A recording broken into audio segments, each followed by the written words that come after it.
अलंकित ये एक ऐसी कंपनी है जो कि स्मॉल कैप या माइक्रो स्मॉल कैप आप कह सकते हैं इस कंपनी को। तो क्या माइक्रो स्मॉल कैप जो कंपनीज होती हैं सारी जो है खराबी होती हैं? ऐसा बिल्कुल नहीं है, बहुत सारी अच्छी कंपनियां भी होती हैं। लेकिन जो भी स्टॉक मार्केट में कंपनीज आती हैं वो शुरू में स्मॉल कैप ही रहती हैं, है ना, मतलब मोस्टली, है ना। तो स्मॉल कैप सारे खराब नहीं होते, जस्ट बिकॉज उनका मार्केट कैप कम है और वो स्मॉल कैप है या माइक्रो कैप है, इट डजंट मीन कि वो बिजनेस वाइज भी खराब है बहुत, या उनके पीछे बिजनेस अच्छा नहीं है। तो ये चीज़ समझना पड़ेगा आपको, क्योंकि आप देखिए कि अगर किसी के पास बिजनेस अच्छा है तो वो आज माइक्रो कैप है, कल स्मॉल कैप होगा, स्मॉल कैप से मिड कैप होगा। लाइक वो कंपनी है किस लिए? ग्रोथ के लिए ना। वो खुद को लिस्ट किया हुआ है ताकि उसको पैसा मिले आईपीओ के जरिए, फिर उससे आगे बिजनेस करेगा।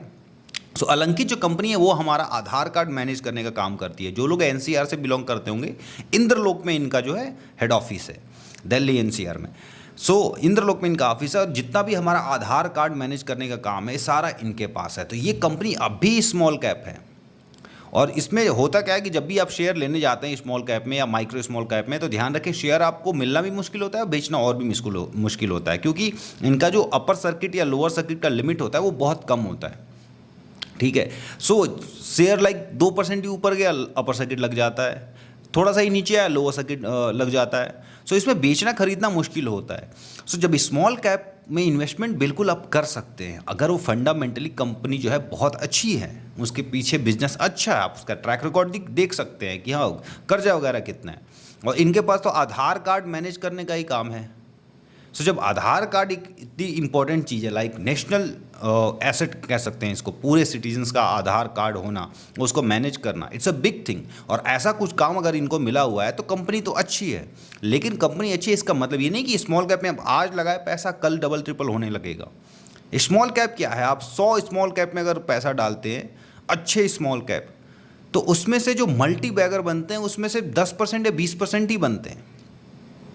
आपको पहली चीज़ ये ध्यान में रखना है कि स्मॉल कैप अगर कोई कंपनी अच्छी दिखती है उसमें बहुत ज़्यादा पैसा नहीं डालना है।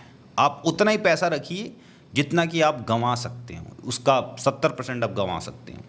आप कभी भी इतना पैसा मत डालिए जिसके जाने से आपके स्टॉक मार्केट का कैरियर ही बंद हो जाए, क्योंकि वो स्मॉल कैप है ना, आंधी तूफान आएगा वो उखड़ जाएगा पेड़ उसका। स्मॉल कैप भी अच्छी कंपनियां हो उसमें आप इन्वेस्ट कर सकते हैं, बशर्ते ध्यान रखें इन्वेस्टमेंट थोड़ा थोड़ा करना है, बहुत कम करना है। इतना इन्वेस्टमेंट कीजिए जिसको आप कोई टेंशन ही नहीं है, निकालने का भी कोई टेंशन नहीं है, एक बार डाल दिया बस छोड़ ही दो आप, और उसको 5 साल 7 साल बाद ही देखना। अगर ये रूल फॉलो करते हैं तो आप स्मॉल कैप में भी अच्छा रिटर्न पा सकते हैं और आपको ज़्यादा टेंशन भी नहीं होगा, क्योंकि आप स्मॉल क्वांटिटी ही आप उसमें इन्वेस्ट कर रहे हैं। लाइक आप अपने पोर्टफोलियो का 5% ही स्मॉल कैप में इन्वेस्ट कीजिए। लाइक आपके पास 1 लाख रुपये है तो 5,000 रुपया या 10,000 रुपया मैक्सिमम टू मैक्सिमम आप निकाल दीजिए माइक्रो स्मॉल और स्मॉल कैप के लिए, और उस 10,000 को 20 माइक्रो स्मॉल कैप या स्मॉल कैप में इन्वेस्ट कीजिए, 20 कंपनी में, लाइक 500-500 600 रुपये। आप देखेंगे आपके पास 20 स्मॉल कैप है, उसमें से एक भी चल निकला ना, 1 या 2 भी चल निकला, तो आपके वो सारे जो है 10,000 रुपये वसूल हो जाएंगे, उससे ज़्यादा भी आपको रिटर्न मिल जाएगा। इस तरह से अगर आप चीज़ों को देखेंगे तो आपको बहुत बेनिफिट होगा। Thank you.